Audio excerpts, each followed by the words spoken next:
Have you ever looked around your home, the one you've loved for decades, and quietly thought, how much longer can we actually keep this up? Diane and Peter did. They've lived in their Mornington home for over 25 years. It had 5 bedrooms, a garden that once thrived, and a shed full of tools that no one has touched in years. It's a good life, but it's getting harder to keep up. Well, this video is about something deeper. It's about the moment you start wondering, do we really need all this anymore? And what happens when you answer honestly? Let's talk about the paradox.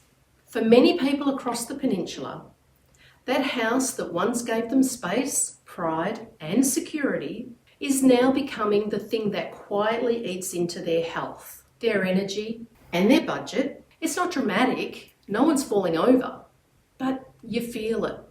It's the stairs that make your knees ache, the garden that grows faster than you can manage, the second living room that hasn't been used in 5 years, but still needs dusting, still needs heating, still needs insuring. Here's what no one really says out loud. Downsizing isn't about giving up, it's about taking control before you lose it. Now, meet Peter and Diane. They're both in their 70s, they're smart, they're independent, they're still healthy and very much in charge. But they've seen what happens when you wait too long, when illness forces a rush sale, or when adult kids are left to make a hard decision under pressure. So they ask themselves a powerful question. What do we want our future to look like before someone else decides it for us? And here's what made them pause. The utility bills were climbing. The shed was full of stuff they just didn't need. And the home felt bigger than their actual life. They didn't panic, they got curious. They didn't say, we have to move. They said, what if we didn't have to manage all this anymore? That's the moment everything changes. So let's flip this around. Downsizing isn't about less. It's actually about freedom. When Diane and Peter started exploring smaller, low-maintenance homes, which were closer to family and shops and care, they weren't sacrificing, they were gaining. They had more time with their grandkids, more weekends walking on the beach, not climbing ladders or cleaning gutters.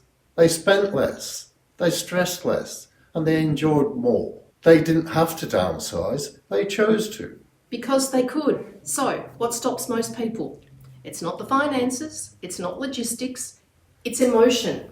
Letting go of the family home, the memories, the rituals. That's real, and it deserves space. But here's what Diane and Peter did. They reframed it. Instead of leaving the past, they focused on curating the next chapter. They kept what mattered, they let go of what didn't matter.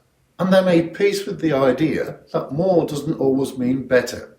If this is hitting close to home, you're not alone. Drop a comment below and tell us what suburb you're in. Let's keep the conversation going. Sometimes saying it out loud is the first step forward. So, what's life like now?